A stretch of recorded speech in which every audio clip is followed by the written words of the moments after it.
Thank you very much, councillors.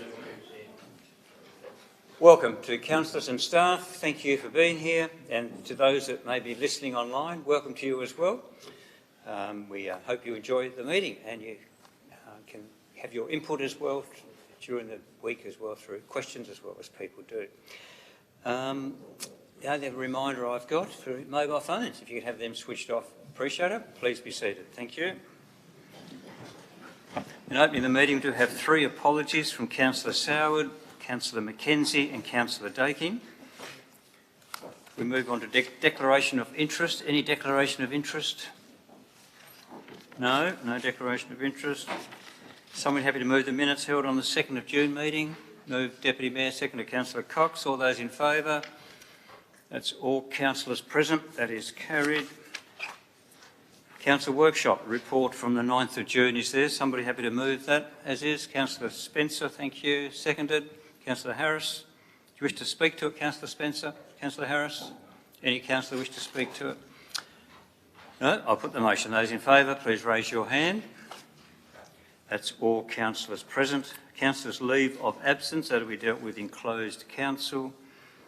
No community reports. Public question time. Any? No questions from the public today. We'll move on. The public questions I notice are there as well for people's interest. We can see quite a few of those. Thank you, CEO and staff, for answering those. Then we move on to, no mayor's announcements either today, I don't think so. Councillor reports. No councillor. Deputy Mayor. Thank you, Mayor. I'm just getting past all of the questions I've noticed from Mr. Norman's, quite a few, apologies. I just wanted to report, and it is listed in your list of events as well, but wanted to unpack that further, that 2 weeks ago on Thursday, had the opportunity to attend Reconciliation Tasmania's From Our Heart to Yours campaign celebration. And the reason I wanted to mention it is obviously it involved a significant number of young people from our community, but importantly, it's connected so much to what our intent is with regard to our Aboriginal Action Plan, which we're seeking to have completed over the remainder of this year. And it was just so wonderful to attend an event where the young people, through their commitment to understanding the Uluru Statement and their knowledge explained through visual and performative ways, was on celebration. And was there for everyone to share and acknowledge. And it was just a wonderful event, and certainly beautifully captured, I thought, in the front page of the Examiner newspaper the next day, where some of those students from the Launceston Preparatory School featured. But it was just such a wonderful, positive event, and I'm sure you'd agree, Mayor, that as we continue to engage and build and understand that an event like that, with the voices of our young people understanding truth and treaty, was just so fabulous, and we look forward to much more of the same into the future. Yep, thank you. There's no further reports, no questions on notice. Sorry? Oh, you got a report. You're a bit late then. And also well, you better be on time next time, otherwise you'll miss out. Councillor Harris? Thank you.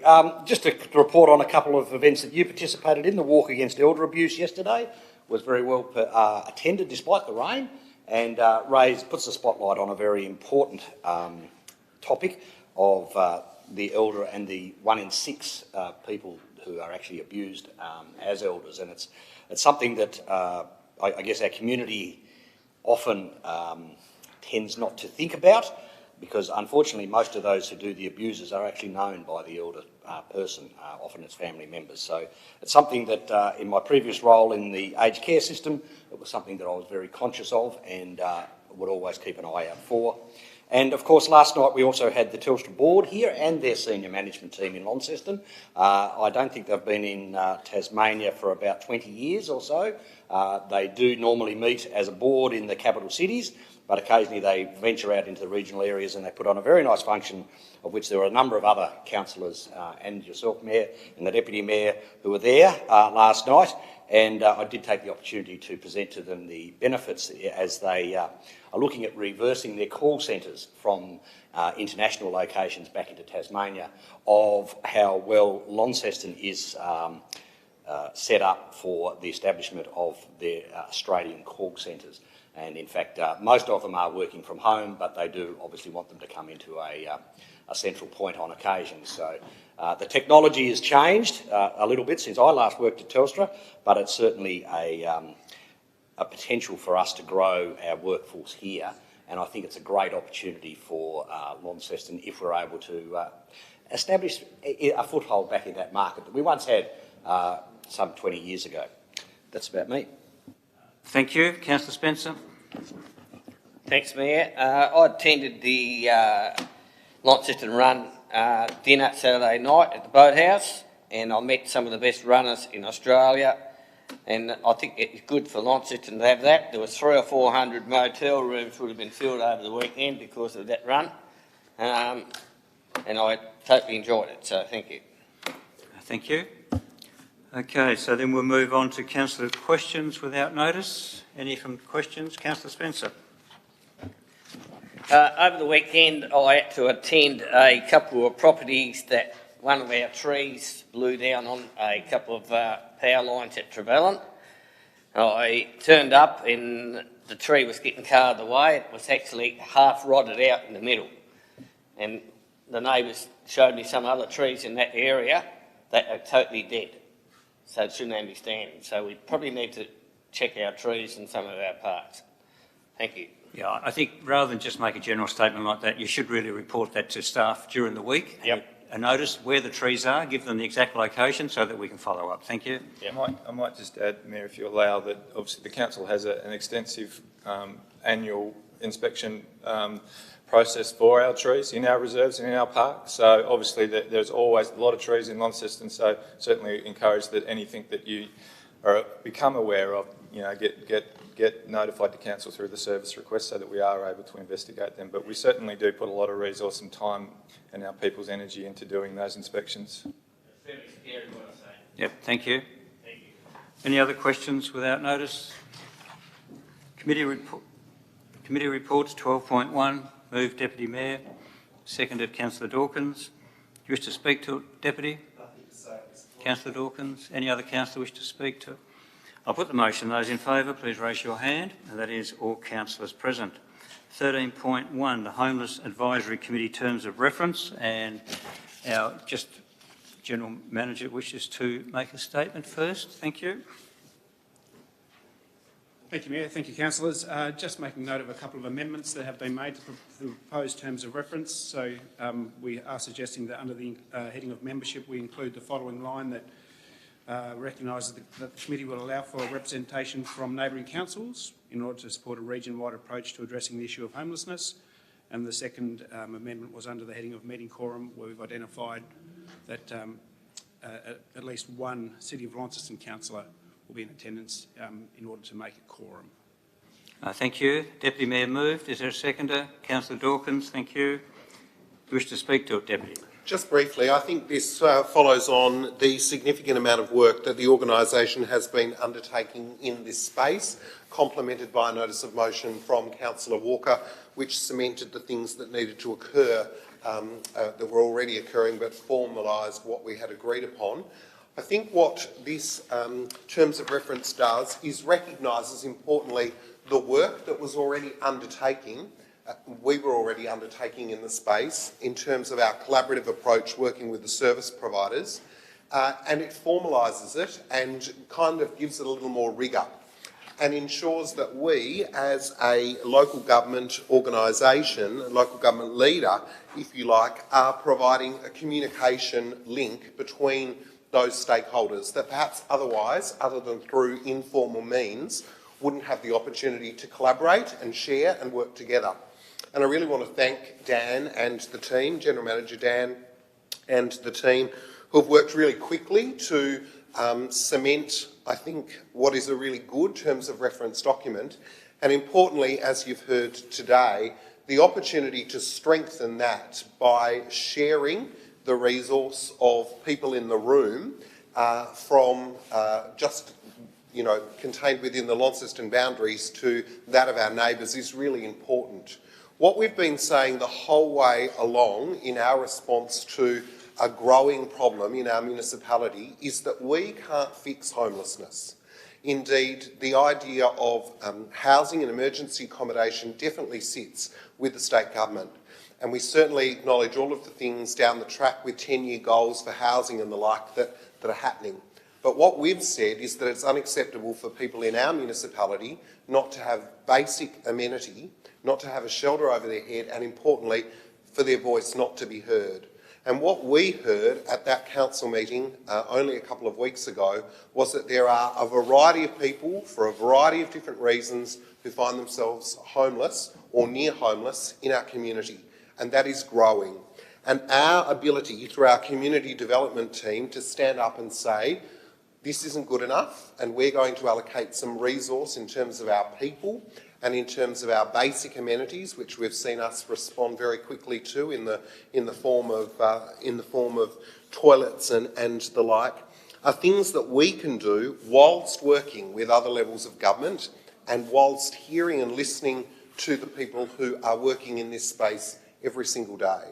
And I think the terms of reference shows that we want to be an active player. We want to ensure that we have the stats, but most importantly, that we facilitate connections between us and the people who are working in this space each and every day.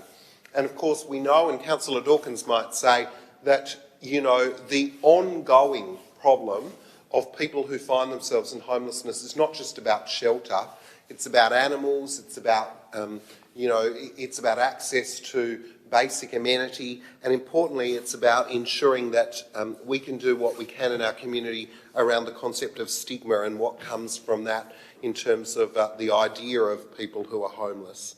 So I really want to thank our staff for working so hard. We look forward to engagement with our neighbouring councils, and importantly we look forward to people who have an interest in this space nominating for those community positions that are available, and no doubt that process will begin as a result of us formalising the terms of reference today, similar to a process that will be undertaken for councillor representation. But we look forward, importantly as well, to be able to share, Mayor, some of the knowledge that comes from this group with the state government, because it's really important that when they have, forums and the like, people from the service providers, they're tired of just sharing what they do. They want to know what the state government can do to assist them, and we've seen 11 additional crisis beds being provided in this year's state budget, but those people want to ensure that we're effecting change where it's most needed. So I commend the terms of reference to the table. Thank you. Councillor Dawkins. Thank you, Mayor. Yes, look, obviously it's incredibly important for local government to step into this space. And apart from anything else, we do actually give a new view. All of the organisations that are named in this reference group have been working in this space for a really long time, and I think it's understandable that people can become slightly immune to these kinds of issues, even working deeply within them. The provision of dignity is the most important thing, the human-centred approach, so we are listening to the needs of our community. And that collective impact that we can bring as local government into this space, I think, is going to do a fantastic job for our community to bring those new, fresh set of eyes and to build a collaboration that we have not seen before. So I do work in this space. I don't think this is a conflict of interest. I work in this space in my day job. For social programming for the RSPCA. It's what I do 100% of the time now, because it's become such an enormous problem that we need to have a full-time team for the first time ever in RSPCA's history, just working, taking care of the companion animals of people who are homeless. So I have been able to build some of those connections within this industry and believe I do stand myself in good stead to be a local government representative in the City of Launceston for this group. Thank you. Any other speakers? Councillor Ward.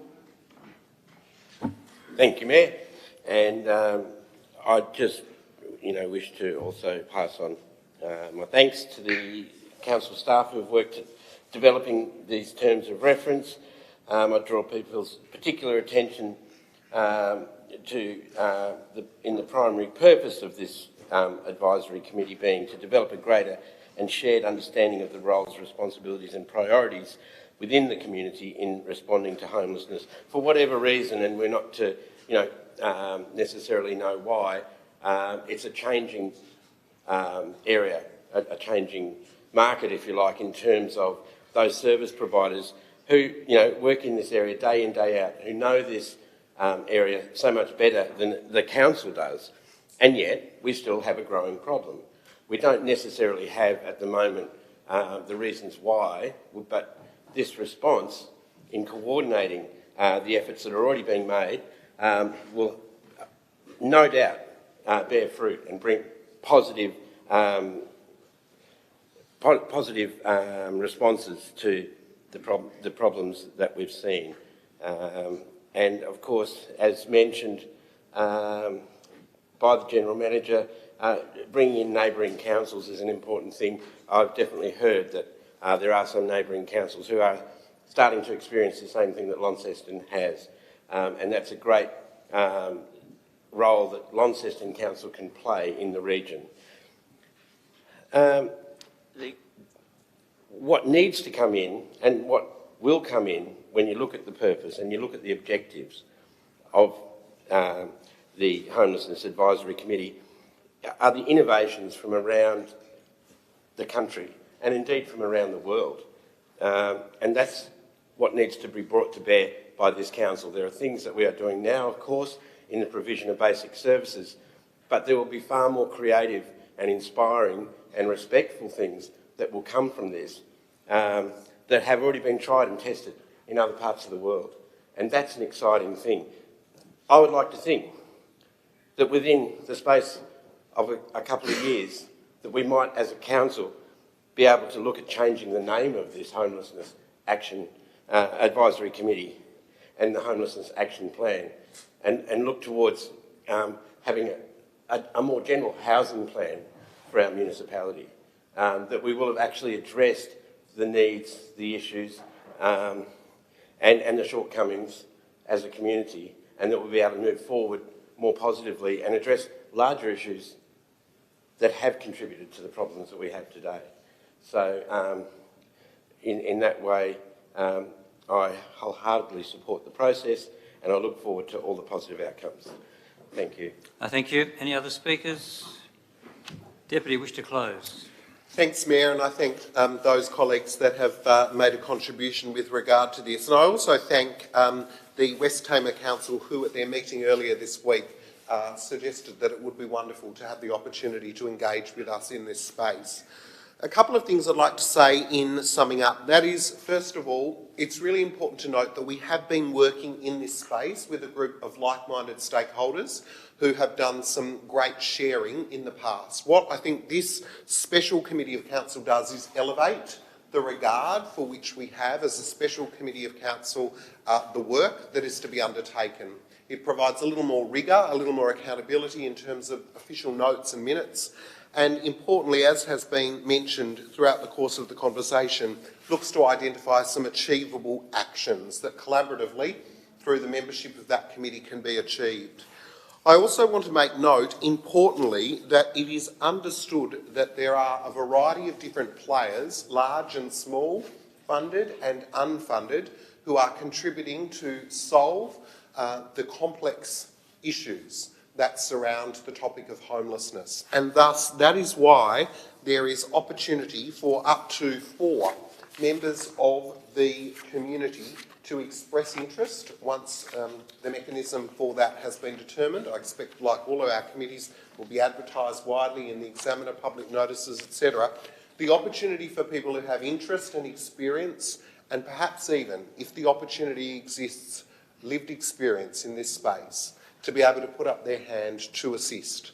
So I want to acknowledge that whilst there are some groups that are listed, we understand and appreciate that there are many more who are helping in the space. And thus the opportunity exists for up to 4 community members to put up their hand as community representatives. And I want to say, Mayor, in conclusion, there'll never be enough support for those people in our community who are doing it tough. Never. But what this does is ensures that we can do all we possibly can with a shared voice, shared responsibility to ease the burden of those people that find themselves homeless or nearing homeless. Thank you.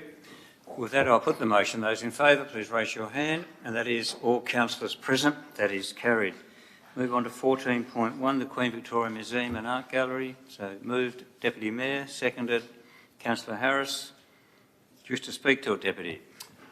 Just briefly, Mayor, I want to commend the staff, Karina West, the Manager of Museum Operations, together with Shane as the General Manager, with regard to the 32 pages that are accompanying our agenda item. It is absolutely incredible to see the depth of activity that has been happening since February. It's so incredible to see comments from young visitors to the museum, as well as the depth of community undertaking in terms of the work that's being achieved there. I think also it's great, the first time for us in terms of reporting through this mechanism, to see photographs of people at our facilities. Of course, we can read in the summary report that there has been an increase of visitation when compared to the same reporting last year, which is incredible. And we also note, of course, that there's a futures document which is referenced in the document in the summary report that we received today that will seek to do everything we can to activate visitation and growth via a number of metrics that's coming to a subsequent meeting. But I think as well what is a pleasure for me, and I'm sure other councillors to note, is that connection with community and also the relevance now of some of the undertakings of the museum. It seems that it's very relevant, it seems that it's forward-focused, it feels as though the breadth of what's being offered and being achieved is far deeper than we've seen before, more timely, more connected with greater themes and conversations that we as council are looking towards. And I note as well the number of exhibitions and undertakings that require and rely upon volunteers. And we saw in the Mayor's announcements today that the Mayor attended the fundraising launch for the work by Australian artist Fiona Hall, a result of the tenacity and dedication of the Art Foundation volunteers. So I think these 32 pages speak to an increased rigour and a new kind of a new paradigm of what's happening at our QV Mag, and we look forward to that continuing to grow and emerge as we seek to endorse future direction for that at a subsequent meeting. Thank you. Councillor Harris? Nothing more to add. Any other councillor wish to speak? Do you want to close? Yeah, I'll put the motion. Oh, you want to close? Well, I just want to say, if you haven't opened the 32 pages, you should. They are brilliant, and we look forward to many more reports that show upward trends using all the matrix that have been identified so far and those that will come into the future. It's a great community asset that is kicking above its weight, and we look forward to that growing and being enhanced into the future. Thank you. We'll put the motion. Those in favour, please raise your hand. And that is all councillors present. That is carried. Going to 15.1, the rates and charges policy. Moved, Councillor Harris. Seconded, Councillor Dawkins. Thank you. Do you wish to speak, Councillor Harris? I will. Thank you, Mayor. Yes, so this 15.1 is really the rules and guidelines on how our rating policy will be implemented. There's been one obvious new change, and that's the state government's new waste management levy offset service charge, which has been added to what we had previously had in there, having passed through Parliament. So that charge of $20 a tonne initially will increase over the next few years to $40 a tonne in 2024 and $60 a tonne in 2026. However, the net increase is around about $9.60 per property, based on the average collection of just under half a tonne per property. So really these are just the rules. We'll get into the actual amounts and things on the further 15.2, 3 and 4. So really that's all I needed to say on this one. It's just a change for that. Thank you, Councillor Dawkins. Any other councillor wish to speak to it? I'll put the motion. Those in favour, please raise your hand. And that is all councillors present. That is carried. So 15.2, the budget for 22-23. Moved, Councillor Harris. Seconded, Councillor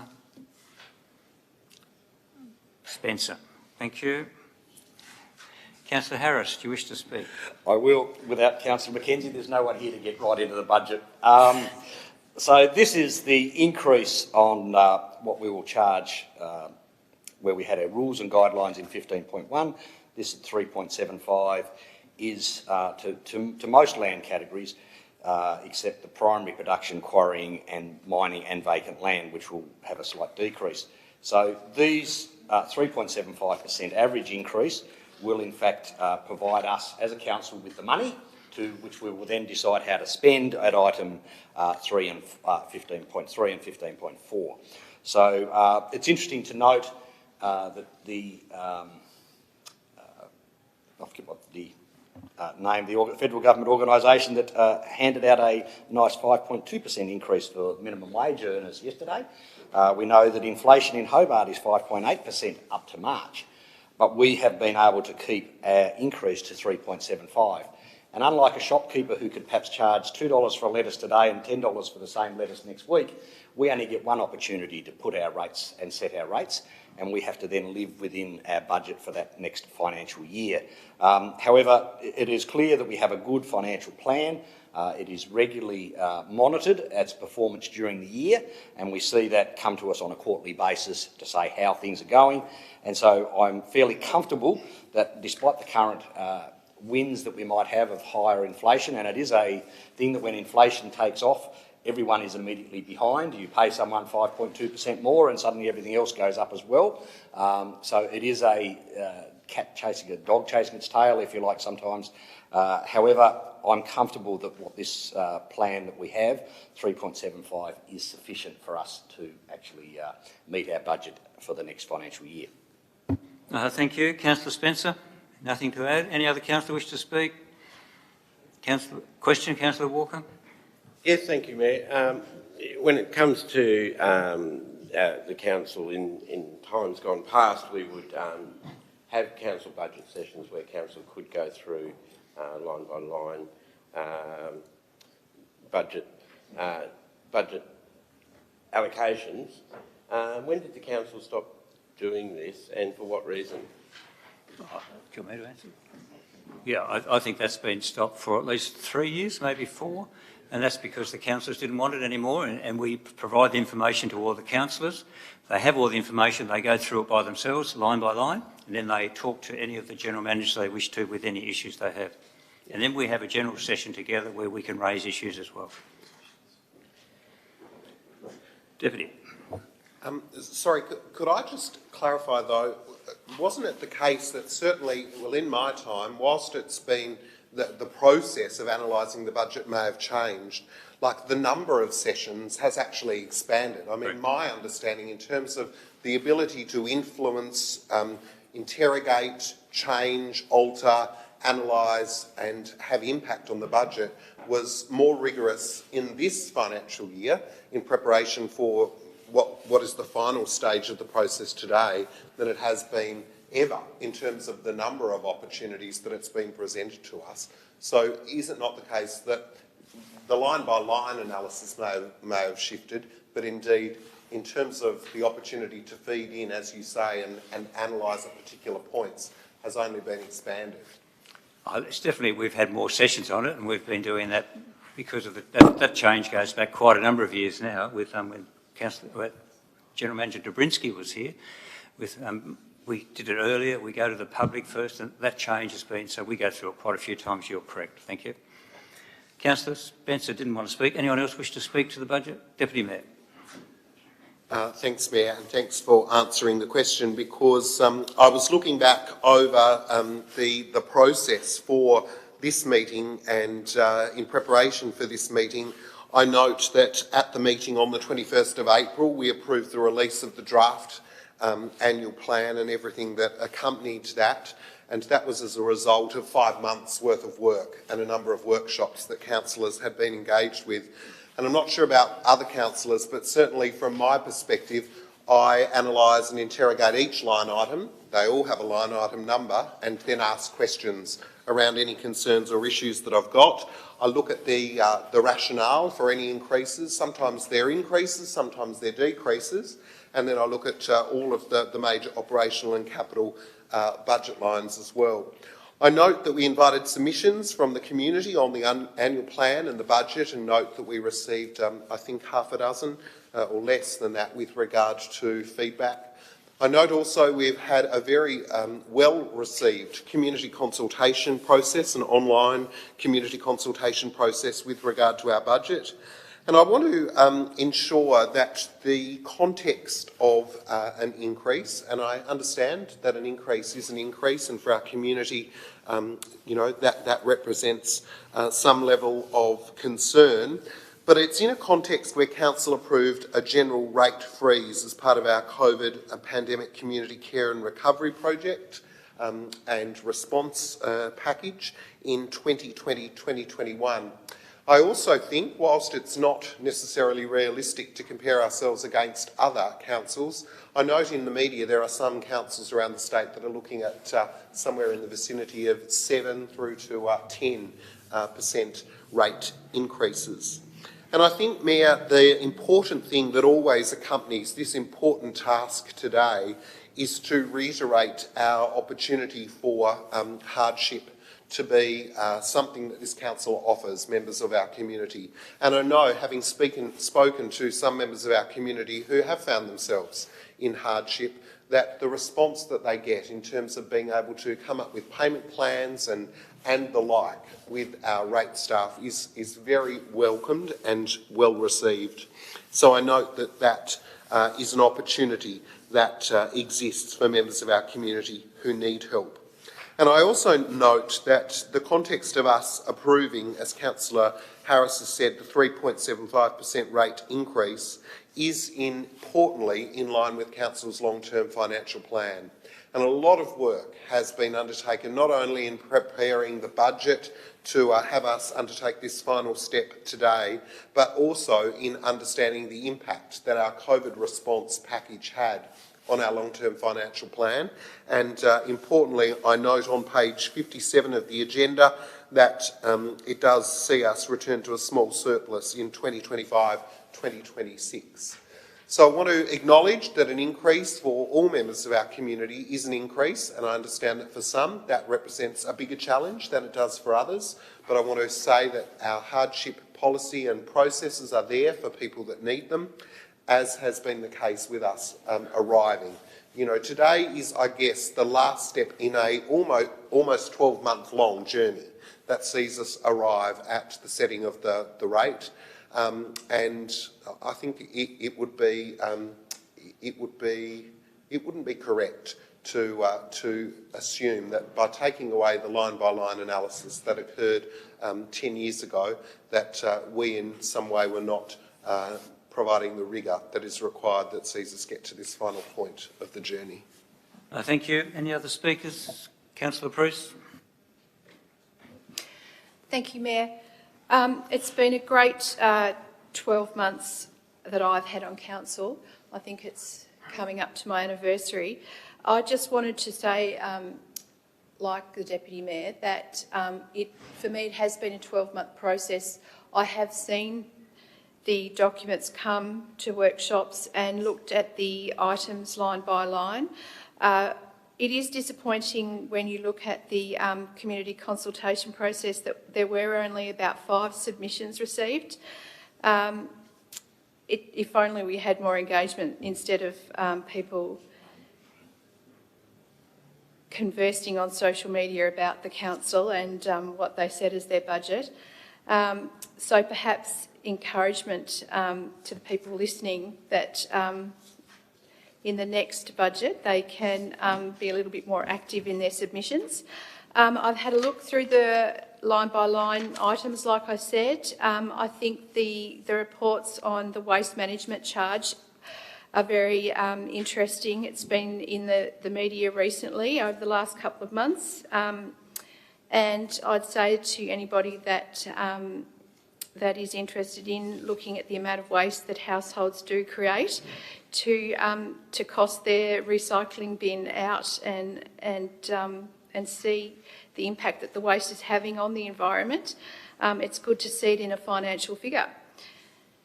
And yeah, so I think it's a great budget. Thank you. Thank you. Councillor Spencer. Thanks, Mayor. I think ratepayers should be pretty happy with 3.75%. Like the Deputy said, other councils 18% increases. And we did have a rate freeze, so I think I've got to take my hat off to Paul and his crew for keeping that down to 3.75%. So compared to other councils, I think we're very lucky, especially the ratepayers. Thank you. Thank you. Any other speakers? Councillor Harris, wish to close? I will, and I'll thank all the other councillors for their comments around the table. And just sort of to bring to the finality of it all, to note that with the curbside collection, that the $9.60 charge is there. That is a new charge. But also the fact that FOGO, or FOGO, depending what university you went to, will now attract a $25 per annum wayside charge to collect, which is a new charge because up until this year it has been free once you've paid for your bin. So that is probably something that might not have been noticed by others, but it's certainly there. But at $2 a month for my annual or my usual trip to the tip, I find it very good value from have it collected from my home. So quite happy to pay that, and that's probably the way that people should look at it, rather than the alternative of how to get rid of your green waste. So with that, I'll hope that the other councillors will support our measures on this budget. Thank you. I'll put the motion. Those in favour, please raise your hand, and that is all councillors present. That is carried. 15.3, City of Launceston Annual Plan. Move Councillor Harris. Seconded Deputy Mayor. Do you wish to speak to it, Councillor Harris? Thank you, Mayor. Yes, so if the other two was the rules and the other one was how much, this is how the overall plan of how we spend our money. The amount of money expected to be raised is somewhere in the order of 122 million, so it is a significant planning exercise. And as I think you might have said in the summary, and one of my very good bosses always said, if you fail to plan, you plan to fail. And certainly the Launceston City Council, or City of Launceston, do not plan to fail as far as this is concerned. So this is the annual plan. It is the overarching document, out of which item 15.4 will see the individual items against which the money will be spent being shown. So it really is just that overarching plan. Thank you. Deputy Mayor. Well, I think there are 7 days of good news stories contained within this item, because the 7 strategic priority areas that are contained within the annual plan really do, and you know, it's perhaps used a little too often, but it really does provide something for absolutely everyone in our municipality. I think what it shows is the depth of undertakings of this organisation. It provides a forward focus and incorporates many things that perhaps 10 years ago you never would have assumed that an organisation like ours would have been involved with. But it also, I guess, provides a blueprint of where the 3.75% rate increase, together with other income, goes, and what that does in terms of the return that is afforded to our community. I think there are some really exciting initiatives contained within our annual plan. Obviously, the continuation of many things that have been a focus for us over the journey, but read together with other forward-thinking strategic documents, there really is, Mayor, some incredible undertakings that this organisation is committing to that will revolutionise and change this community. And, you know, if we think of the 5 people who responded to the budget, let's think about the other thousands who are really excited and on board with the things, the good things that are happening within our organisation and thus within our community. And who knows, perhaps some of those strategic priority areas, the 7 of them, will be picked up and shared amongst our community on various social media channels, because there are some great things happening, and the more people that we can share that with, the better. Thank you. Any other speakers? Councillor Harris, wish to close? I'll put the motion. Those in favour, please raise your hand. And that is all councillors present. That is carried. So go to 15.4, the budget statutory estimates. Moved Councillor Harris. Oh, sorry. Oh, that's right. Yes, sorry. One alteration. I did forget. Thank you. Louise? Thank you, Mr Mayor. Councillors, just want to note an officer amendment to Point 3 of the recommendation by addition of the words to that recommendation, subject to the removal of the capital project Invermay Road, Lindsay Street traffic signals at a value of $1.5 million. Right, thank you for that. So, now, Councillor Harris, do you wish to move that still? Or someone else? No, it'll be the motion. It'll be the motion. Somebody happy to move it? Councillor Walker is. Anyone second it? Councillor Spencer. Councillor Walker, you wish to speak to it? Thank you, Mayor. I do. Could I just start by asking a couple of questions, if I may. I note that in the operating and capital expenditure summary, garbage collection and disposal sees a decrease of some $4 million. I was just wondering if that could be explained to begin with in the context of changes that we are making. Sorry, changes that we're making to our. I shouldn't have sat down. Apologies if you're listening. Changes that we're making to our waste collection in regards to the levy and FOGO. Thank you. Paul, can you answer that? Thank you, Mayor. So from year to year, we'll have a capital budget. I think that one from memory, I'm only going by memory, but that's more to do with waste cells. So from year to year, we do different things from a capital spend. And then obviously once we build those, they'll then be depreciated over the life of their assets. So you get variations in there. So when you look at the high level, it is sometimes confusing because you have to look at the capital and the ops because you get different results depending on if we spend a heap on parking, let's say 600,000 on parking machines, that'll push that up in that particular year. Thank you.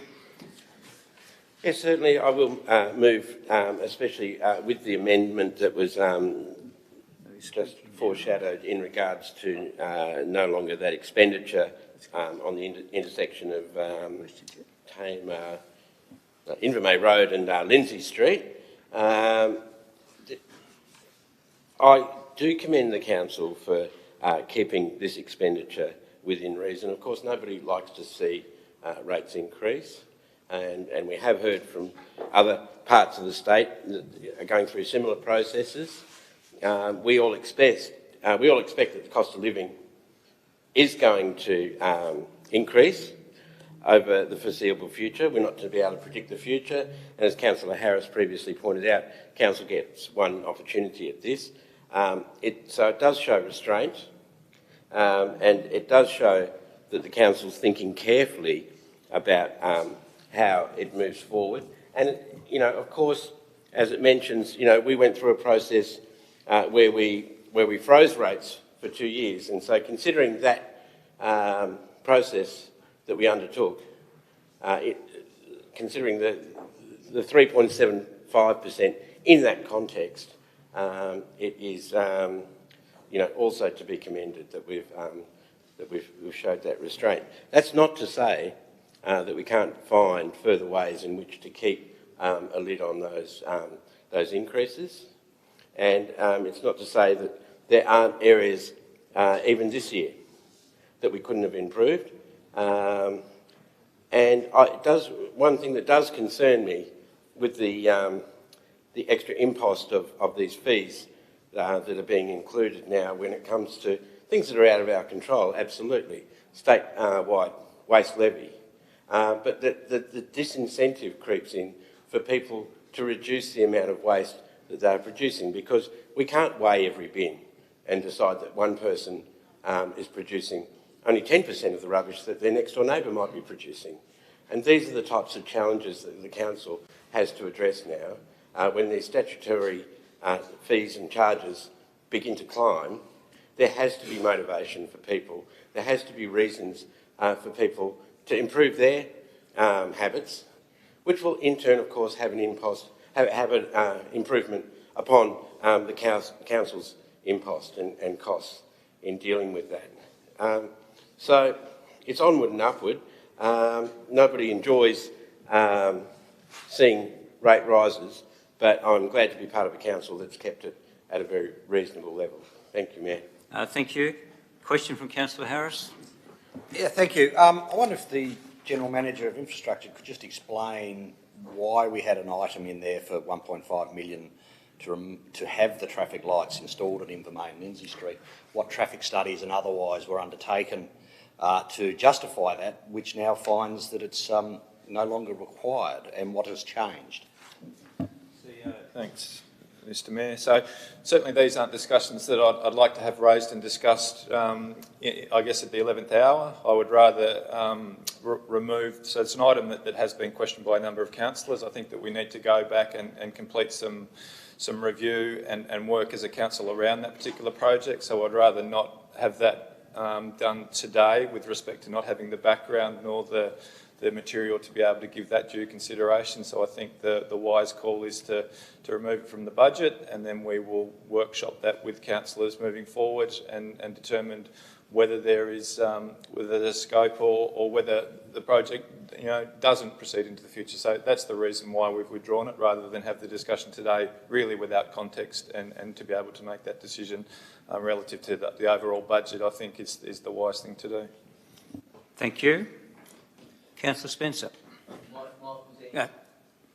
You want to speak? Thank you. Oh, good. Thank you. Councillor Cox. Yeah, thanks, Mayor. Keep in mind that this requires the absolute majority of council, so I've got to say I was conflicted by this, and I thank Councillor, the CEO and staff for removing that item. It was certainly of concern to me, and I probably would not have supported it while it was still in existence. I can touch briefly on it and to tell you why. I think it is a pointless exercise to stick about 8 traffic lights in a road that aren't coordinated, coming onto or off a bridge. I fail to see it. I think what we would have done is duplicate the problem that we had over the other side, and I'm grateful that the CEO has made the decision to defer this later. It may well be that the decision is upheld later on, but who knows. But it's not, and the CEO is quite right, it's not an argument or a discussion we need to have publicly today. It's one we can have at a later date, and I thank them for making that decision.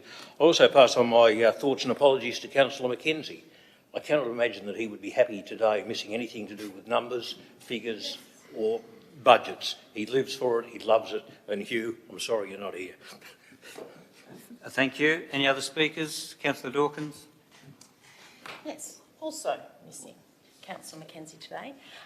Just to follow on from a few points, to pick up on one of the points that Councillor Walker was making around waste and individual responsibility and the kind of motivations that we can kind of hope for people to reduce their waste. Of course, we have to remember that there are still government levers that we can really absolutely advocate for around this council. We've done it before, and I know that we'll continue to do it through this council, through the remainder of the term of this council, and into the next councils, because we really rely on state and federal governments to ensure that we're continuing to move toward a place where we don't have to recycle, or we can compost, we can ensure that all the materials are used that can have a purpose in the circular economy or can be composted in a reasonable fashion. So I think, absolutely individual responsibility is important, but if we put all of that responsibility on people, we forget that there's a much, much bigger game in this, and that's with state and federal governments, because they've made promises, but they haven't always enacted them, and I think it's up to us now to pressure them to do so. With these 4 items, we show our community how we bring in revenue and where we expend it in the most basic way. But we also show the breadth of the work that we do at council, and it's an enormous amount of work every day. Every time we step out of our door and into our community, something is happening that council is responsible for.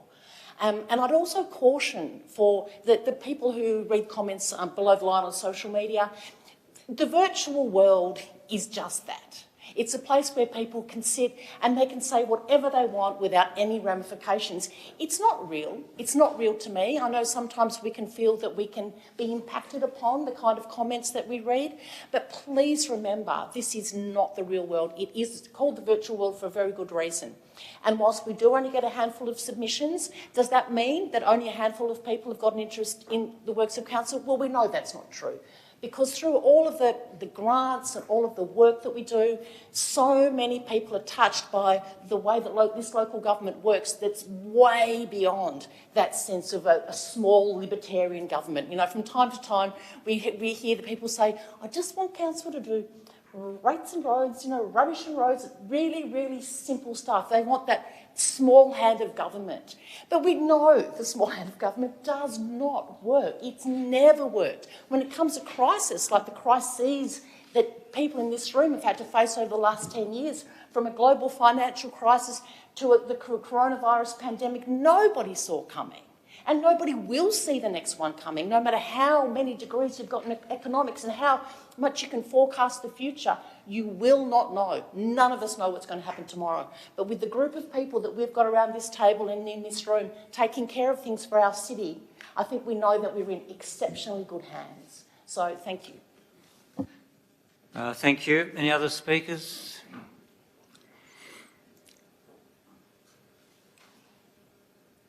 Councillor Walker, you wish to close?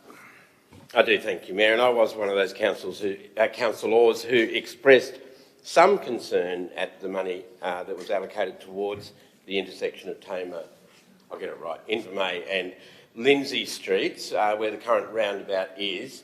The money was to be allocated for a set of traffic lights to be put in there, and it is part of the Inverness traffic plan. But nonetheless, things are changing in that area. There's been a footbridge that's been put across from the university to South Bank, but certainly to an extended part of the campus.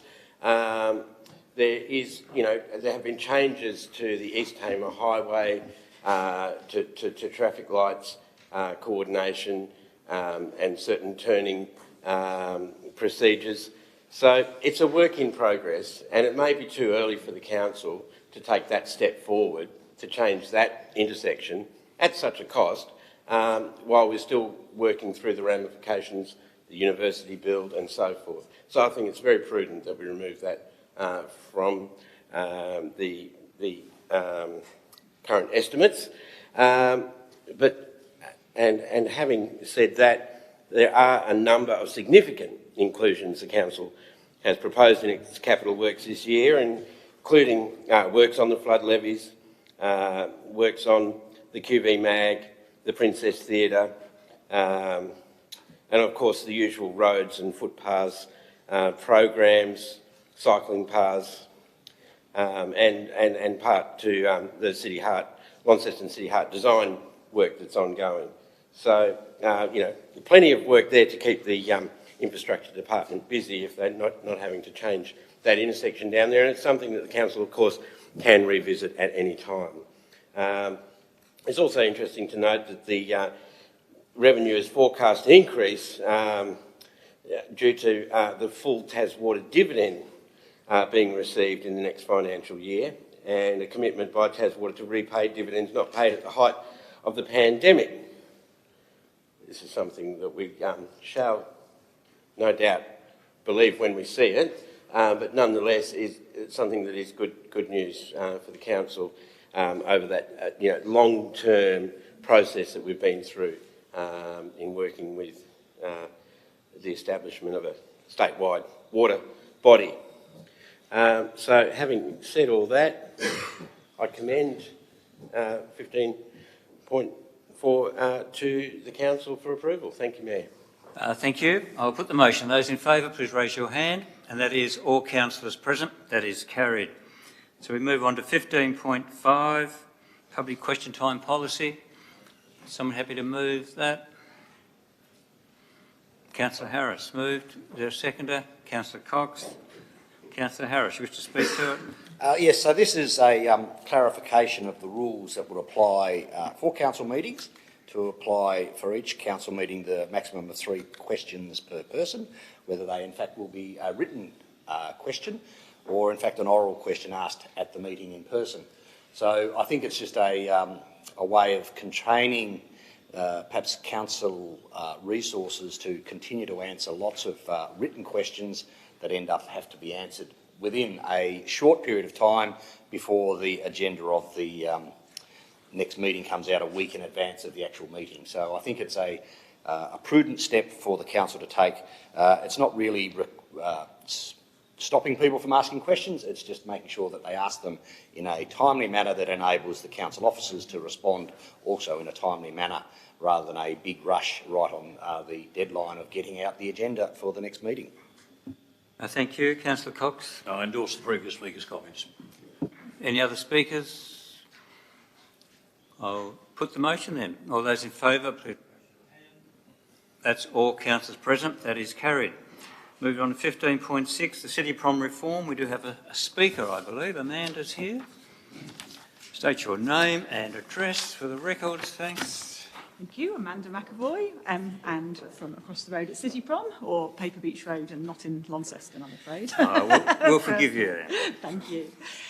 Well, it's been over a year since I stood here and we had these discussions before, and we took the bold action of saying, yep, we need to restructure something that's been around for 30 years.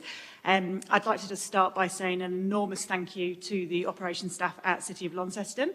The process has been really thorough, and in almost every single part of the process, a really joint positive and non-argumentative outcomes. We've been in massive agreements for lots of the changes that have come up that are really logical and have ended up giving us clarity, direction and efficiency, and for ratepayer benefit in many cases as well. So we've been very excited about what's been happening and hoping today that this is the big tick of approval for us to be able to go ahead and help continue our work with the economic development of the city centre. Our members are also behind all the changes. I think that's a really important thing when you're looking at the documents that might not jump out in the paperwork. We had the highest attended SGM/AGM that we've had in recent times when it came to vote for the changes. We had a huge room full. We had to hire a bigger room, in fact, to fit them all in. And all of the business people who came were entirely behind maintaining, voting to give up their membership in order to maintain a central marketing agency that was independent from council. So it's been a very positive experience. We've been approached by several of the people who are going to be in the new boundary, wanting to know when they can get involved and when they can jump on board. I have to admit, like anybody, you'd be a bit nervous when you start talking to new stakeholders, but it's been a really positive experience. So those are all really exciting things to look forward to, and hopefully we can deliver for them like we have done for the city centre in recent times. The KPI and measurables, I'd like to draw some attention to that in there as well, because that's really, really important and something that we're already getting benefit from.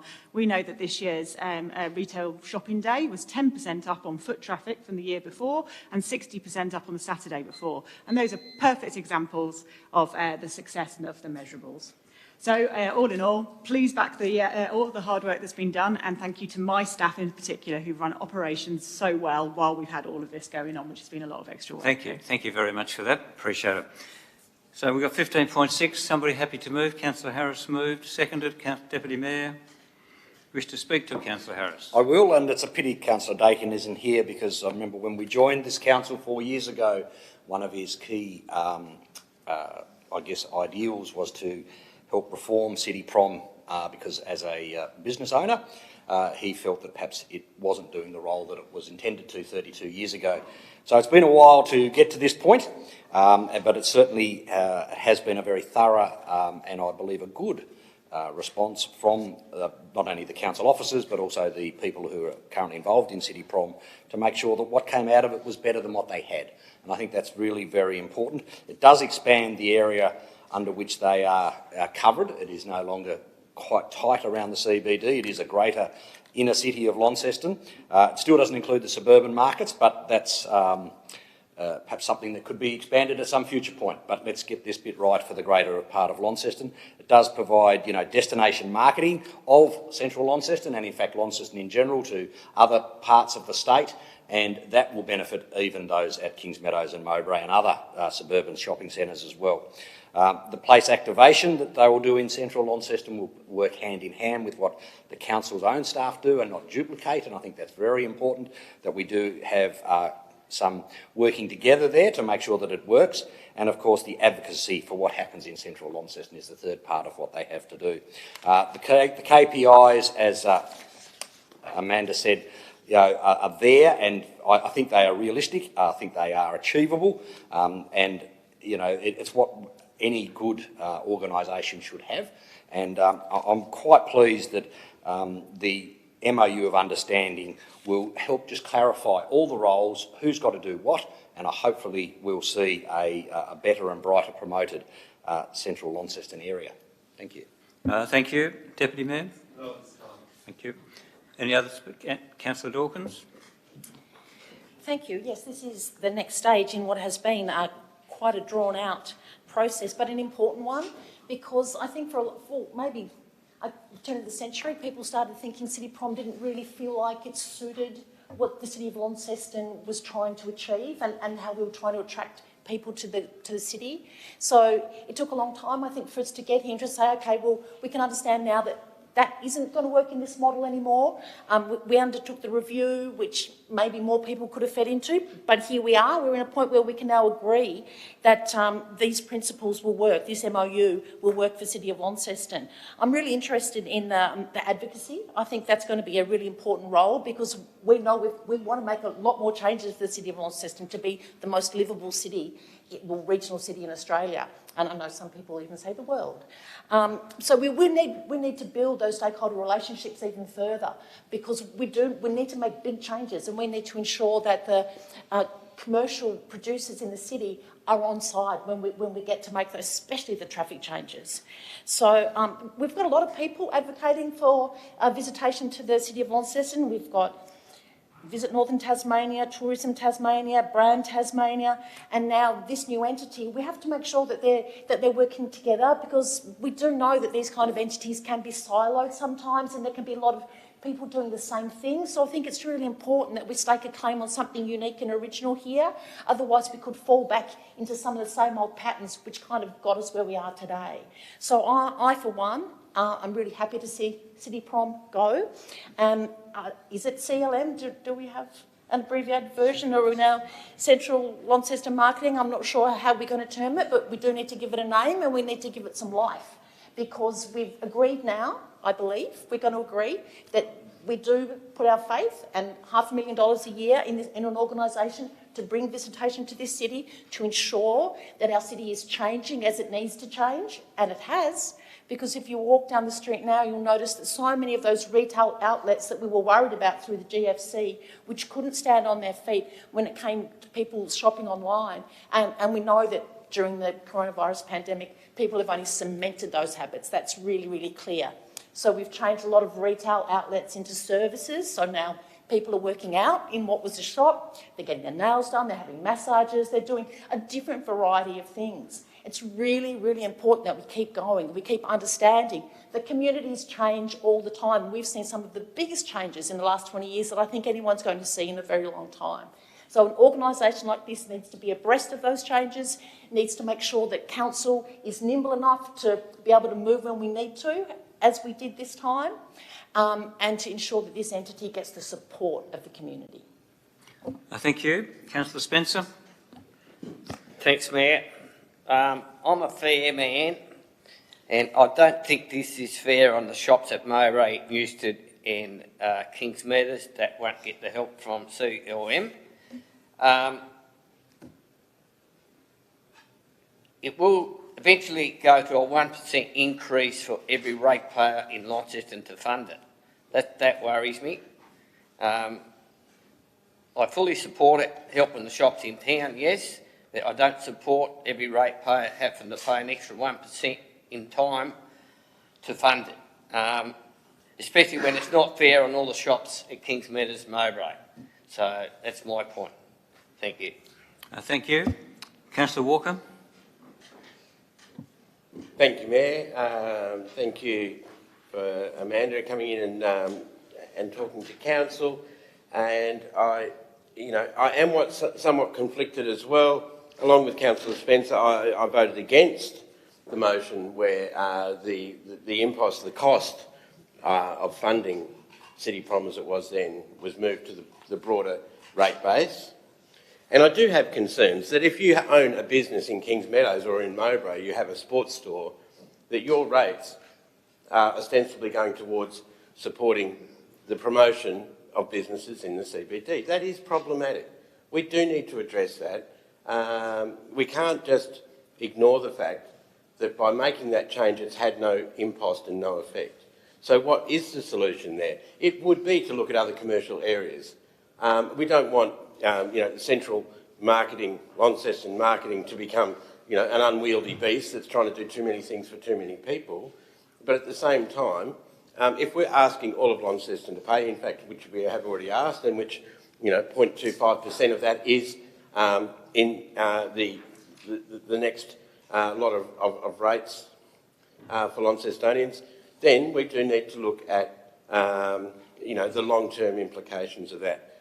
Of course, I do support this plan. Of course, we all would like to see Launceston being promoted and to have a dedicated body that is doing that, because it's not council's specialty, it's not Tourism Northern Tasmania's specialty. This is an opportunity for this group, to really grasp the nettle and to, adopt and adapt to those changes that have been mentioned by other councillors. Of course, it's a changing marketplace. We buy a lot of things online. We shop and compare differently to how we did 20 years ago. 20 years ago, everyone drove into the CBD. Now we're sort of saying that we don't necessarily want to encourage people to drive into the CBD, but yet we still want the people to be there. So there's lots of aspects that the council need to also consider in that process. So I am conflicted in some ways. Of course, I support this this particular motion and approving this agreement, but I would like council to look more deeply at the implications of asking everyone who is a ratepayer in Launceston to contribute to that. I agree that they have increased the area of influence that they wish to work in, and that is also a good thing. But I think that especially the areas of Kings Meadows and of Mowbray are areas that not just this group, but also council need to refocus upon. We have land in the central part of Kings Meadows, which is being used as a car park at the moment. We might like to create a recreational park in these areas. We might like to create those areas as a destination for people. They already are a destination, but they don't have the same amenities as some of the other places around the CBD, for example.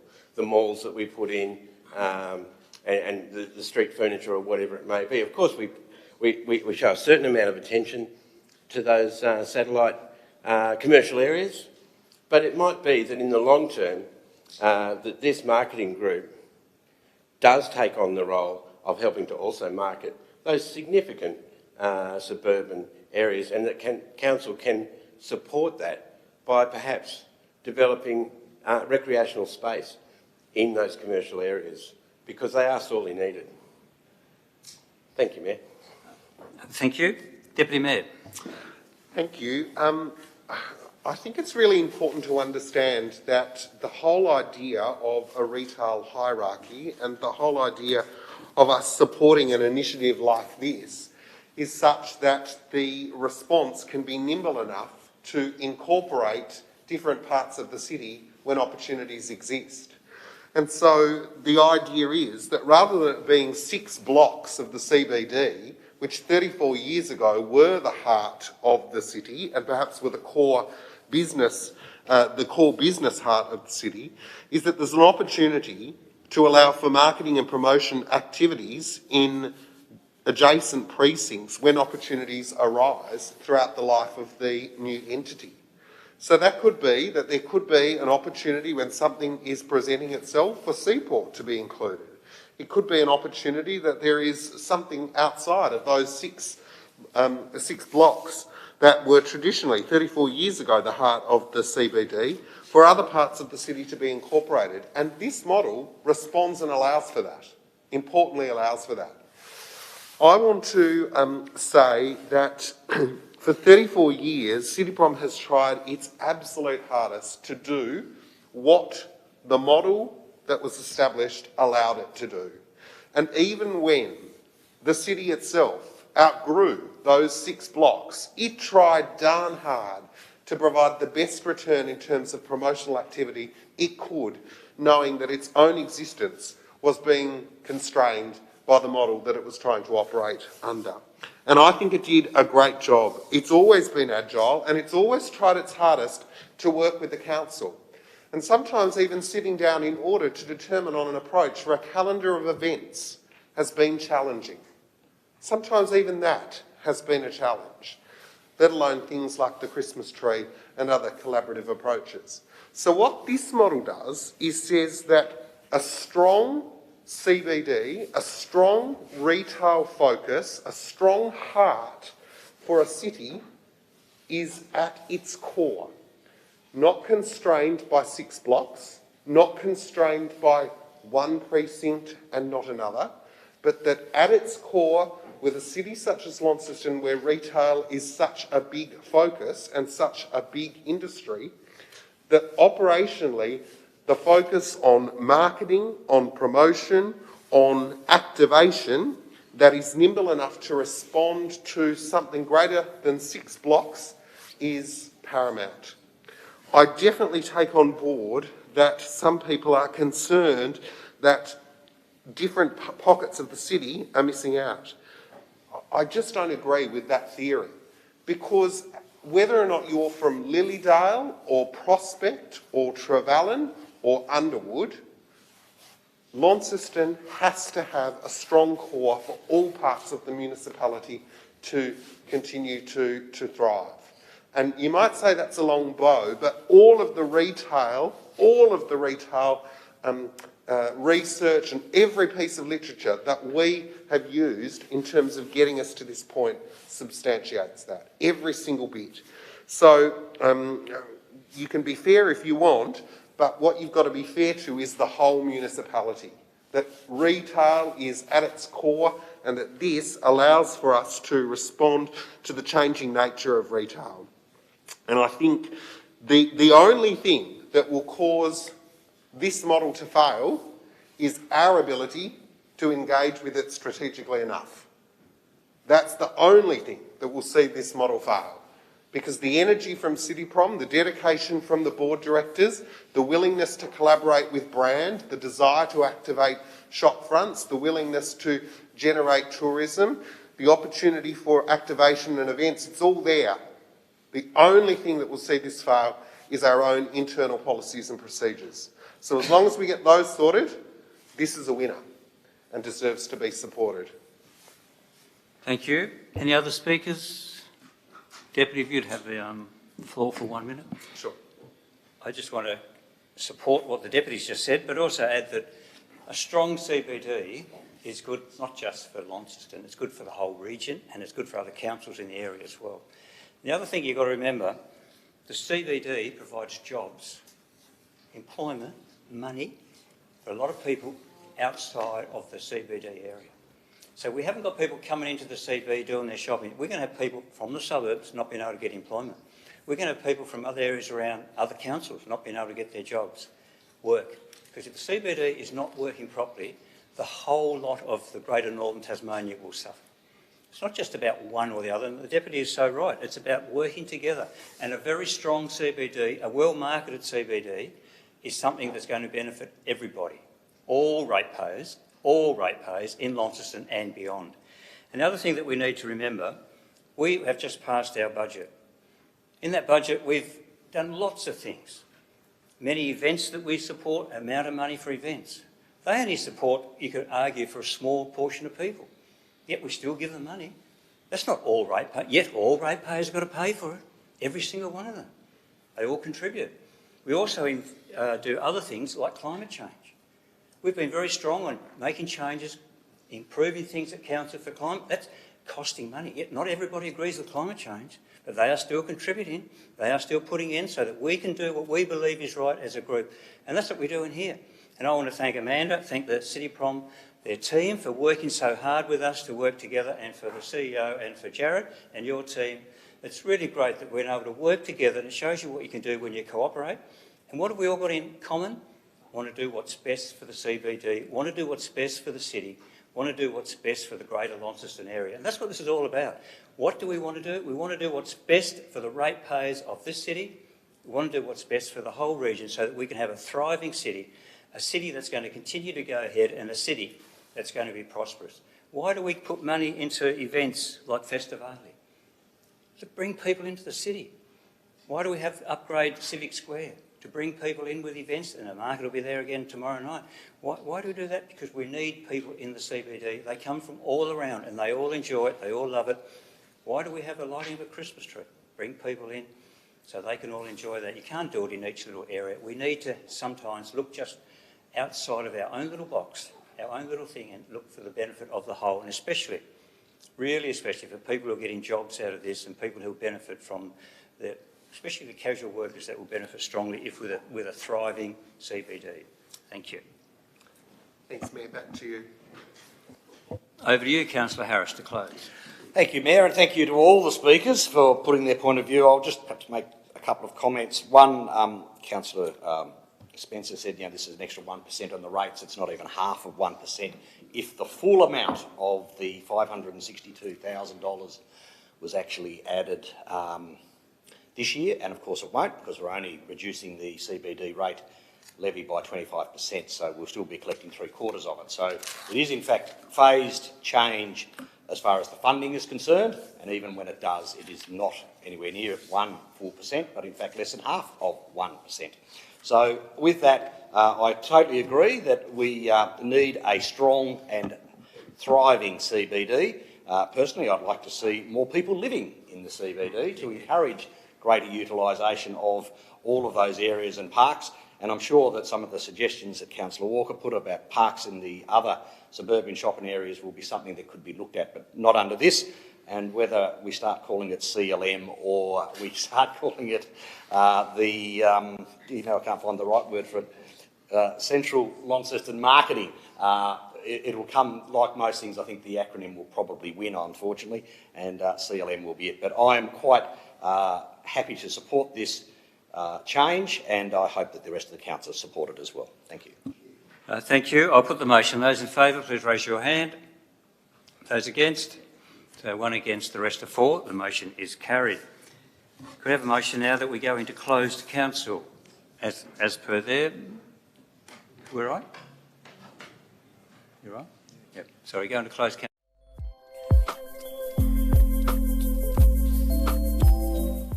Councillor Stoschek? Yep. All councillors are in favour. That is carried. We now go into closed.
And have someone happy to move the motion. I'm not sure the motion's up there, is it?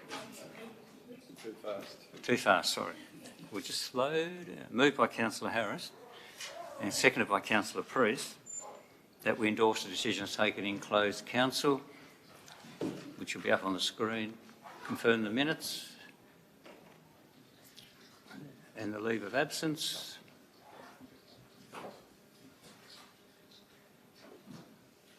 All those in favour, please raise your hand. And that is all councillors present. That is carried. We close the meeting. Thank you all very much.